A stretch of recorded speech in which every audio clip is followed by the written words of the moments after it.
अटल बिहारी वाजपेयी ने सदन में खड़े होकर एक वोट से उनकी सरकार गिर गई थी। उन्होंने कहा था कि आज तो आप लोग हंस रहे हो, लेकिन एक युग ऐसा आएगा, एक ऐसा भारतीय जनता पार्टी पूरे कश्मीर से कन्याकुमारी तक भारतीय जनता पार्टी का झंडा होगा और भारतीय जनता पार्टी के सांसद, 2 सांसद थे हमारी भारतीय जनता पार्टी के, आज हम 303 तक पहुंचे हैं। और मैं निश्चित रूप से कह सकता हूं 2024 में भारतीय जनता पार्टी 400 पार करने जा रही है। अब ज्यादा इंतजार नहीं करना है। जिस तरीके से हमारा भव्य राम मंदिर बना है, उसी प्रकार से जल्द श्री कृष्ण मंदिर का फैसला आने वाला है। और योगी शेरों के आगे अब कंस भी झुक जाएगा और जहां पड़ेगी नजर तुम्हारी वहां कृष्ण लला दिख जाएगा। अखिलेश यादव ने जब भगवान राम की प्राण प्रतिष्ठा थी तो उनको निमंत्रण मिला था, उन्होंने कहा था कि हम नहीं जाएंगे। तो अगर उन्होंने अच्छे कर्म किए होते तभी तो वो जाते। अब उनके कर्म जैसे होंगे उसी तरीका से होगा। देखिए, जब नाश मनुष्य पर छाता है, पहले विवेक मर जाता है। तो इन लोगों का तो हाल उसी प्रकार से हो चुका है कि इनका लोगों का विवेक मर चुका है। अब हम कृष्ण भक्तों से समझेंगे कि उनके दिमाग में मथुरा को लेके क्या चल रहा है। भगवान श्री राम का मंदिर बीजेपी ने अपने वादे को पूरा करके बनवा दिया, लेकिन अब मथुरा की बारी। जब हमसे बोला जाता है कि दक्षिण में भारतीय जनता पार्टी कमजोर है, अब आपको जो 2024 का जो रिजल्ट आएगा ना, सबसे ज्यादा अगर चौंकाने वाले नतीजे कहीं आएंगे तो वो दक्षिण से आएंगे, तमिलनाडु से, कर्नाटक से, आंध्र प्रदेश से, केरल से। जहां भारतीय जनता पार्टी का जो वोट था अब वो बढ़ चुका है और वोट को सीटों में परिवर्तित आप 2024 में हमारे दक्षिण के राज्यों से देखने वाले हैं। इस बार भारतीय जनता पार्टी निश्चित रूप से ये तपस्या सिर्फ 2014 की बात की नहीं है, ये तपस्या 70 साल की तपस्या है। इस 70 साल की तपस्या को एक बार याद है जब भारतीय जनता पार्टी अटल बिहारी वाजपेयी ने सदन में खड़े होकर एक वोट से उनकी सरकार गिर गई थी। उन्होंने कहा था कि आज तो आप लोग हंस रहे हो, लेकिन एक युग ऐसा आएगा, एक ऐसा भारतीय जनता पार्टी पूरे कश्मीर से कन्याकुमारी तक भारतीय जनता पार्टी का झंडा होगा और भारतीय जनता पार्टी के सांसद, 2 सांसद थे हमारी भारतीय जनता पार्टी के, आज हम 303 तक पहुंचे हैं। और मैं निश्चित रूप से कह सकता हूं 2024 में भारतीय जनता पार्टी 400 पार करने जा रही है। इसका अगर आपको नज़ारा देखना है तो 2024 के बाद का जो रिजल्ट आएगा वो आपके आंकड़ों में देखने को मिलेगा। ना इंतजार करेगा भैया हिंदू इसके लिए। अब ज़्यादा इंतजार नहीं करना है। जिस तरीके से हमारा भव्य राम मंदिर बना है, उसी प्रकार से जल्द श्री कृष्ण मंदिर का फैसला आने वाला है। और योगी शेरों के आगे अब कंस भी झुक जाएगा और जहां पड़ेगी नजर तुम्हारी वहां कृष्ण लला दिख जाएगा। जिस तरीका से भगवान श्री राम का मंदिर बना उसी तरीका से भगवान श्री कृष्ण का भी बनना चाहिए। मैं यदुवंशी हूँ, तो मेरा यही है कि जिस तरीका से भगवान श्री राम का मंदिर बना है उसी तरीका से हमारे दादा श्री कृष्ण का भी मंदिर जल्दी से। दादा श्री कृष्ण का? हाँ बिल्कुल, दादा श्री कृष्ण का मंदिर बनना चाहिए। अखिलेश यादव लगातार कहते रहते हैं कि यादव हमारे साथ है, खिलाफत नहीं कर रहे हैं आप? बिल्कुल, खिलाफत हो चाहे कुछ भी हो, हम अपने धर्म के साथ हैं। अखिलेश यादव ने जब भगवान राम की प्राण प्रतिष्ठा थी तो उनको निमंत्रण मिला था, उन्होंने कहा था कि हम नहीं जाएंगे। तो अगर उन्होंने अच्छे कर्म किए होते तभी तो वो जाते। अब उनके कर्म जैसे होंगे उसी तरीका से होगा। अब भगवान श्री कृष्ण में उनको मौका मिलेगा आने के लिए, वो आ सकते हैं अगर चाहें तो। अगर हिंदू धर्म को मानते हैं, नहीं तो वो किस बेस पे कहते हैं कि मैं यदुवंशी हूँ, किस तरीका से कह सकते हैं जब वो भगवान को उनके यदुवंशी होने पर सवाल खड़ा कर रहे हैं। सवाल का मतलब ही तो यही होता है कि अब अगर हमारे देवता हैं, हम हिंदू हैं, तो हिंदू किस वजह से हैं? भगवान की पूजा करते हैं इसीलिए तो हिंदू हैं।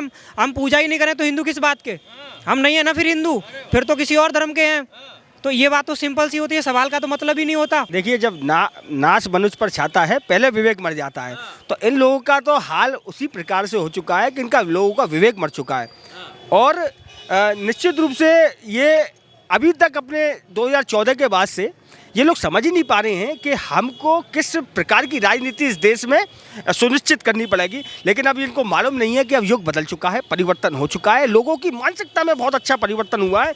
और अब जो राष्ट्रीयता की भाव जो हर एक व्यक्ति में जागी है, राष्ट्रवाद का जो अलग 2014 के बाद से आम जन के अंदर जागी है, उस विषय को ये जो जितनी भी पॉलिटिकल पार्टी हैं, जो विपक्षी पॉलिटिकल पार्टी अभी तक समझ नहीं पाई है। लेकिन भारतीय जनता पार्टी बखूबी जानती है कि किस प्रकार की चीज़ों को डिलीवर जनता के बीच में करना है और उनसे अपने पॉलिटिकल जो एजेंडा है उसको फॉलो करा के आगे इस देश की जनता के बीच में अपने उसको स्थापित करना है, जो भारतीय जनता पार्टी बखूबी जानती है। और इसी कारण से भारतीय जनता पार्टी समय समय पे वो जो काम करती है और उसको जो इम्प्लीमेंट करती है, उस कारण से भारतीय जनता पार्टी हर चुनाव को जीतती आई है। चुनाव जीतती आई है। 2024 में क्या देख रहे हैं?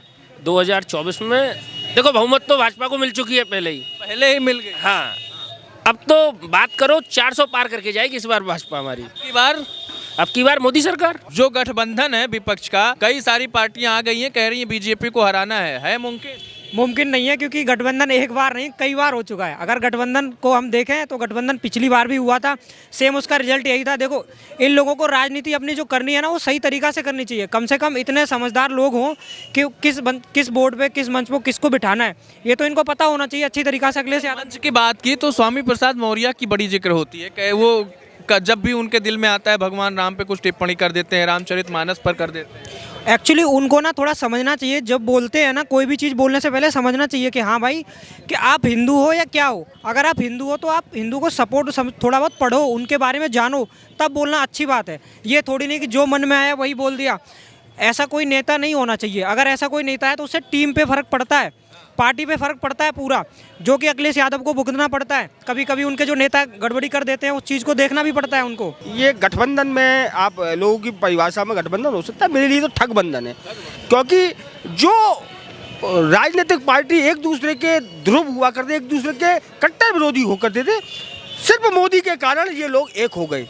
कभी ऐसा देखा है आपने? जो जिनकी पॉलिटिकल आइडियोलॉजी, हम आज हमारी भारतीय जनता पार्टी में जितने भी घटक दल जुड़े हुए हैं वो एक विचार के हैं, एक पॉलिटिकल विचार को हम लेकर चल रहे हैं, उस विचार का चरितार्थ कर रहे हैं। ये कारण आज जो मंदिर बनने का सबसे बड़ा अगर श्रेय किसी को जाता है तो भारतीय जनता पार्टी के उस आंदोलन को जाता है कि जो 90 के दशक में सोमनाथ से अयोध्या तक की लाल कृष्ण आडवाणी जी ने यात्रा निकाली और आंदोलन को धार दी। निश्चित रूप से भारतीय जनता पार्टी ने इन 3 अयोध्या, मथुरा और काशी, इन 3 स्थानों का पूर्व में बोलते आए थे कि इन तीनों को हमको पुनः इसमें मंदिर की स्थापना करनी है और उसको निश्चित रूप से चरितार्थ करना।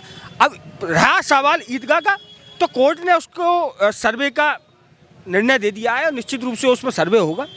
जो दूध का दूध है, पानी ही पानी है, वो सब बराबर होगा। और आप अगर पढ़ें, औरंगजेब के जो सिपह सलाहकार थे उन्होंने अपनी किताब में भी लिखा है, उन्होंने बोला है कि वहाँ से मूर्तियाँ लेकर लाल किले के नीचे लगा दी गई।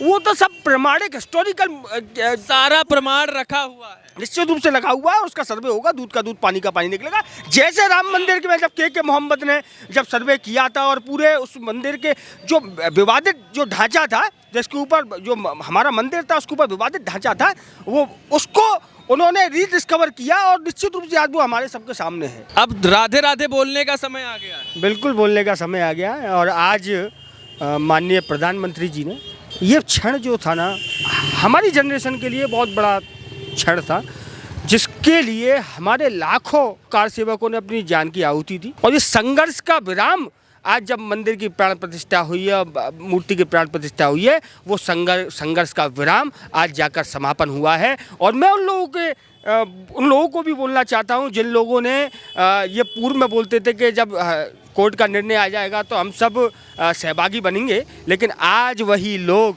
आज जब राम मंदिर का निर्णय आने के बावजूद भी इतना भव्य मंदिर का प्राण प्रतिष्ठा हो रही है और वो लोग वहाँ जाने में भी गुरेज कर रहे हैं। तो हम लोग तो 2 बाप बनाते नहीं, हमारे तो एक बाप थे, एक बाप है और एक बाप रहेंगे। क्या अब मथुरा का हिंदू भी जागेगा? निश्चित रूप से जाग चुका है।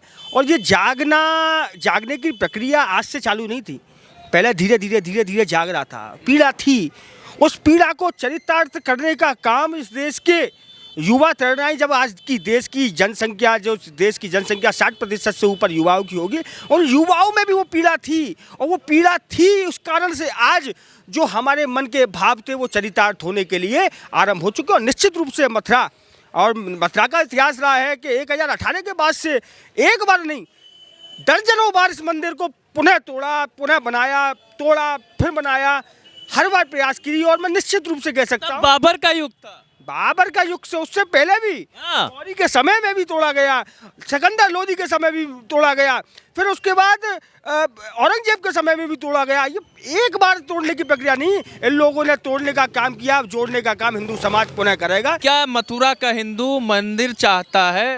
बिल्कुल चाहता है, क्यों नहीं चाहता है। तो अब क्या मांग है, क्या चाहते हैं योगी जी से? योगी जी से अब यही है, जिस तरीके से अयोध्या का निर्णय करवाकर और उन्होंने भव्य और दिव्य मंदिर बनवाया श्री रामचंद्र जी का, अब ऐसे ही मथुरा में और अब निर्णय लाकर अपना और शाही ईदगाह जो हमारे कृष्ण जन्मभूमि की जगह पर है उसको हटवाकर और श्री कृष्ण का भव्य और दिव्य मंदिर बने। और उनके कर कमलों से उस मंदिर की स्थापना होनी चाहिए। आप क्या चाहते हैं? अब आपकी बार मोदी जी ने राम मंदिर की प्राण प्रतिष्ठा की, अगले बार क्या योगी जी को देख रहे हैं? बिल्कुल बिल्कुल योगी जी ही करेंगे। श्री कृष्ण के अनन्य भक्त हैं वो, और वही करेंगे इसकी स्थापना। योगी महाराज से कितनी उम्मीदें हैं? उम्मीद तो हमको खूब सारी बहुत है। क्या चाहते हैं? चाहते हैं, हम तो ये चाहते हैं जो वहाँ पे राम मंदिर बनवाया ऐसे ही हम तो चाहते वृंदावन मथुरा बनना चाहिए। हाँ जी, कृष्ण की जन्मभूमि, हाँ कृष्ण की जन्मभूमि बननी चाहिए। हम तो ये चाहते हैं कि हिंदू राष्ट्र बनना चाहिए। हिंदू राष्ट्र चाहिए।